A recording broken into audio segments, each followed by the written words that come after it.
It's getting to the gates of beer heaven, and it's knocking on the door. But then the hops are starting to showcase, and they just kind of explode and develop over time. They explode, all right. Subtle in its flavor, but very present.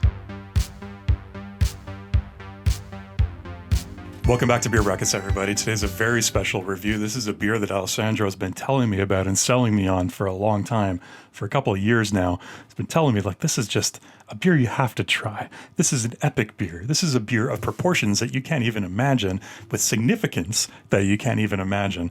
And after doing a little bit of research on it myself, I have to agree with him. My friends, we are finally reviewing from Sierra Nevada Brewing Company, their classic pale ale.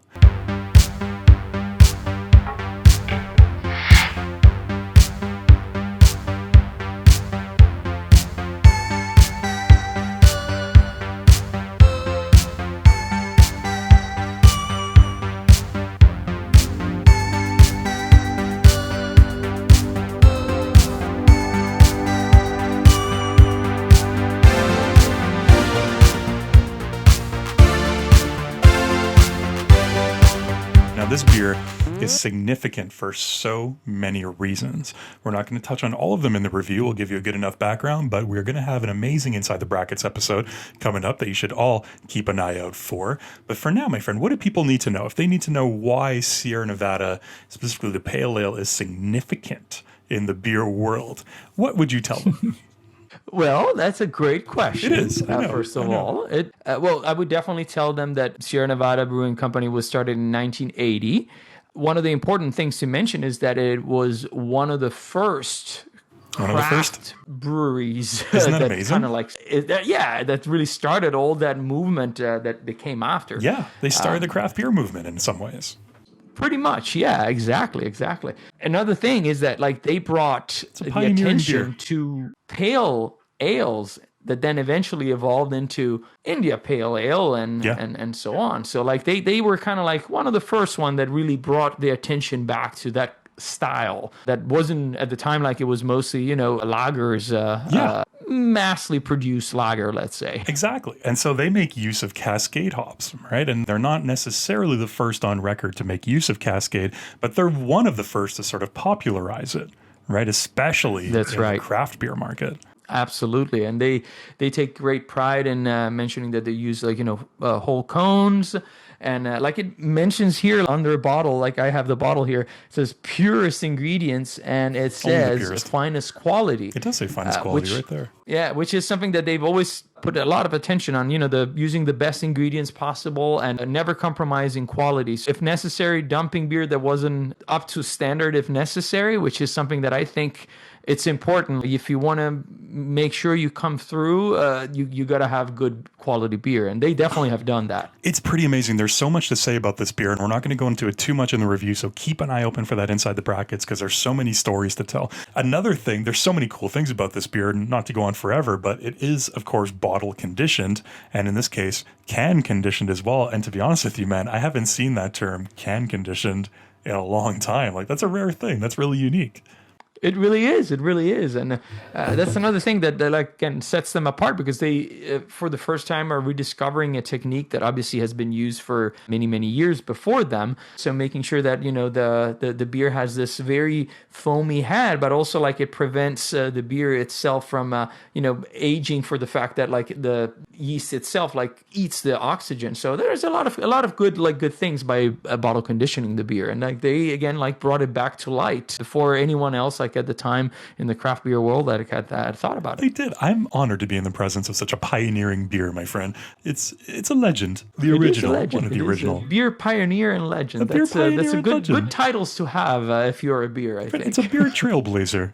I can't wait, man. Let's crack these open and let's just get into this review. It's time.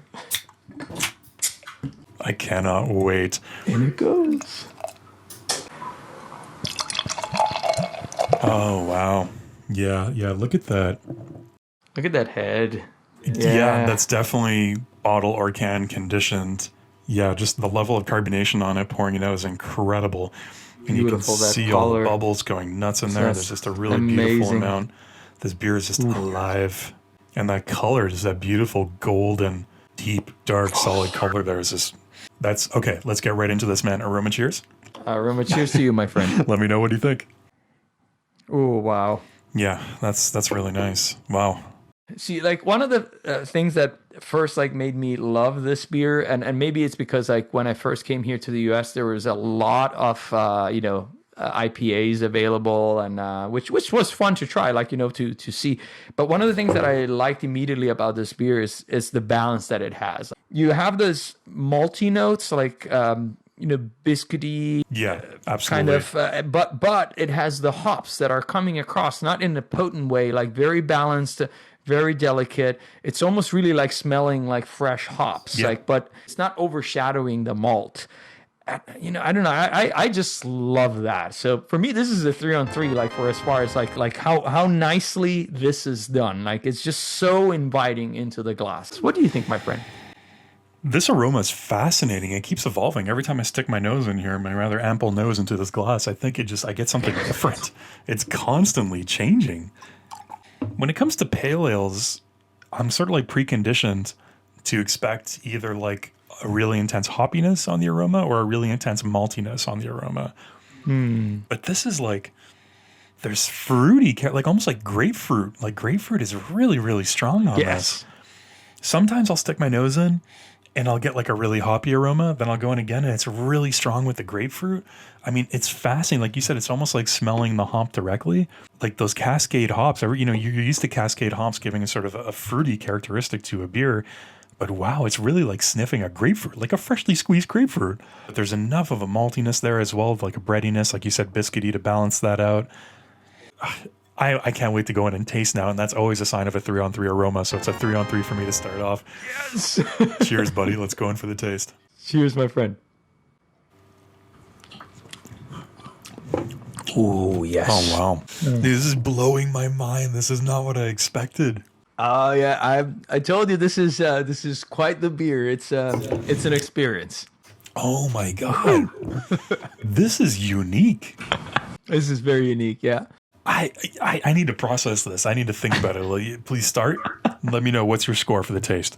Like it was on the aroma, the taste is equally as surprising because you get hit at first by this initial malty sweetness, almost like bready and biscuity, with those round edges. But then the hops are starting to showcase, and they just kind of explode and develop over time. They explode, all right. They never become overpowering. You still have that layer of maltiness that kind of like lingers. They never do. You're right. I love this one here. Like to me is another 3-on-3.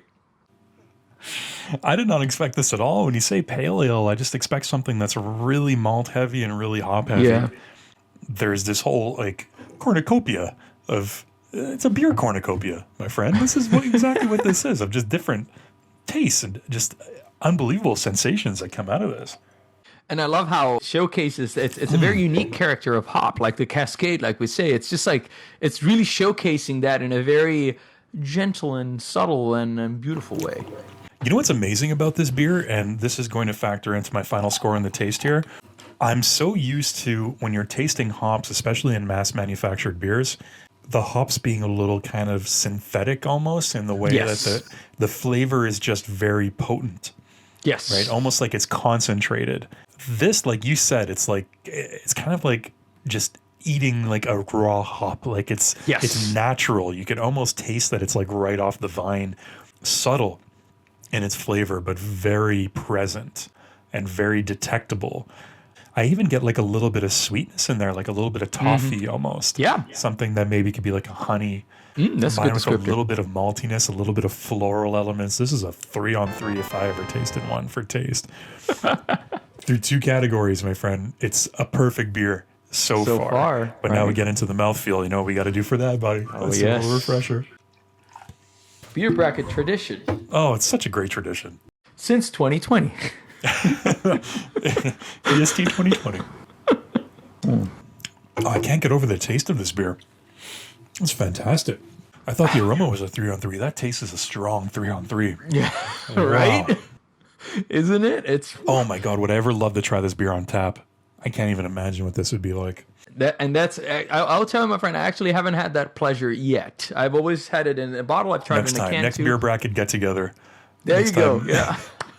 Our next field trip, we're going to get some Sierra Nevada. All right, It's what do you on think, the mouthfeel? bucket list.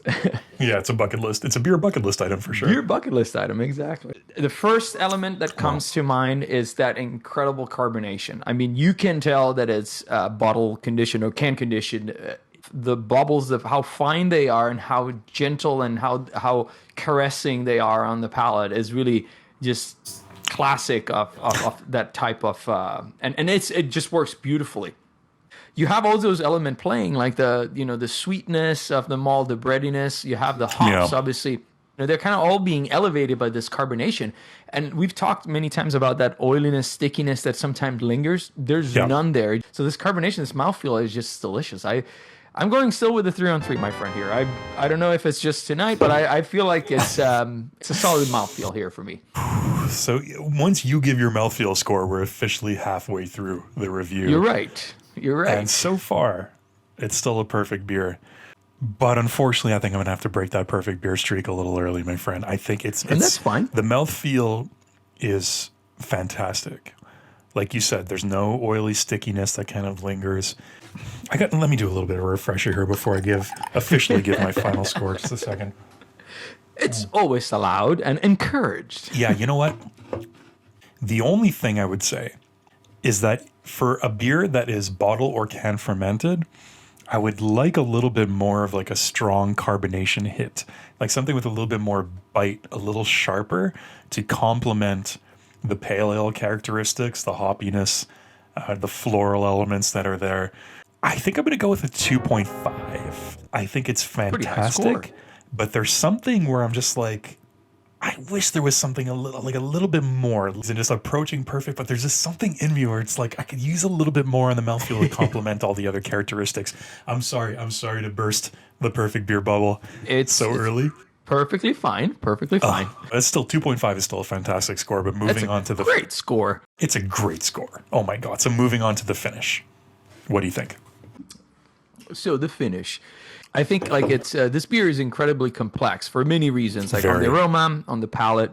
All those elements are reflected also in the finish. Hops, I think, is probably the predominant, being a pale ale, obviously that's to be expected.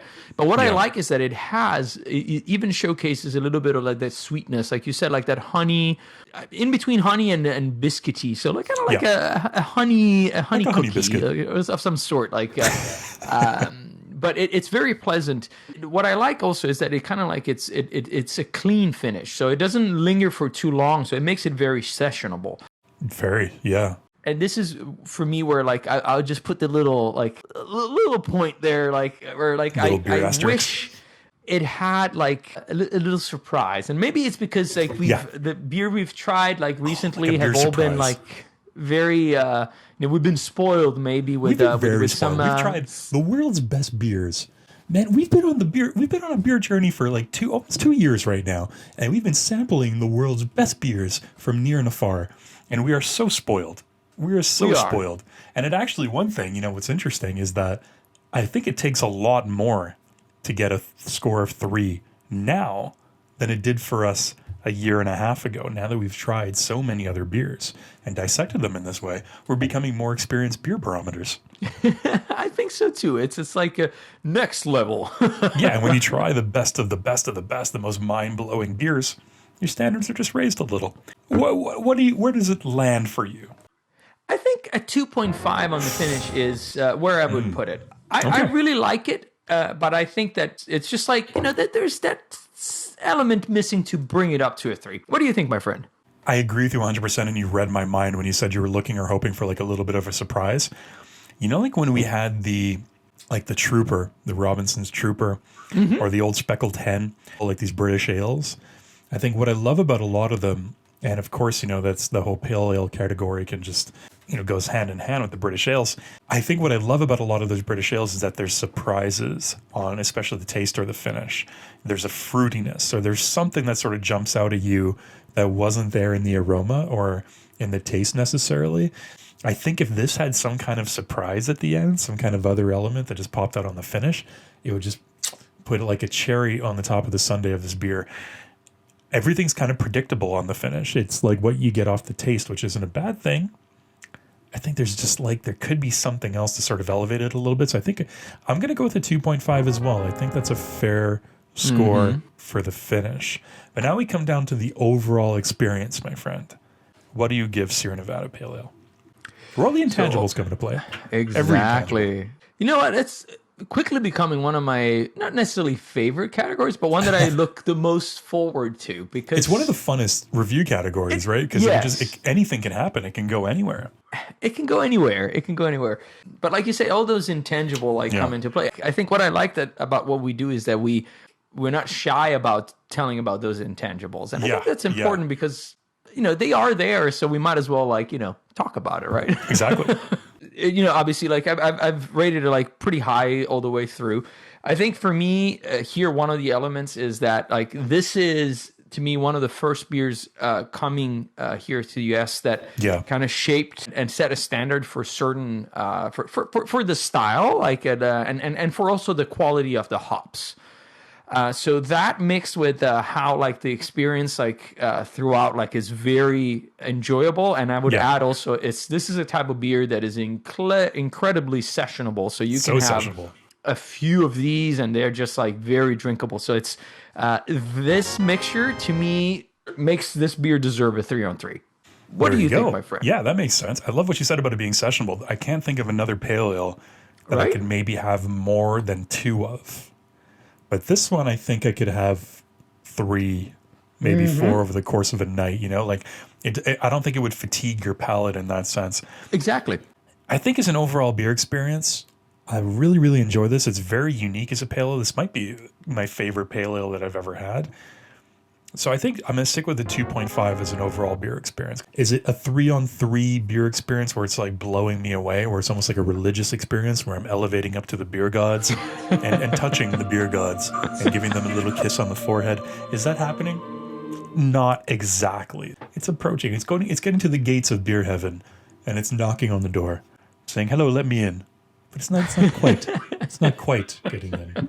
That's fair. I like that analogy there. All right, everybody. Well, calculating our final scores at the end of this wonderful review of Sierra Nevada Pale Ale. For me, it comes out to a 4.5 on 5, which in our rating system is an outstanding beer, which this is. Just knocking on the gates of beer heaven. For Mr. Alessandro, it's higher. 4.83 on 5. Just approaching an Alessandro perfect beer. Not a beer brackets perfect beer, but approaching an Alessandro perfect beer, which is still an outstanding beer in our beer rating system. Man, this was amazing. Thank you so much for recommending this one. This was such an interesting beer. So happy such that cool we story. got to experience it together, and awesome. that you tried it for the first time here with all of us. That's always an added element of fun and entertainment, I think.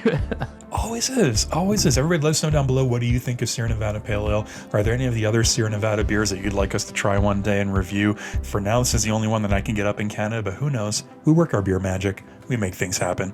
Let us know down below. What would you have rated Sierra Nevada Pale Ale on 5? Let us know down below. Cheers, everybody. Thank you so much for joining us. Do not ever forget to close your beer brackets, or else you might wind up just like the Pale Ale on the outside of the gates of the beer heaven, knocking, but not getting in. Never forget. Not getting in. Cheers.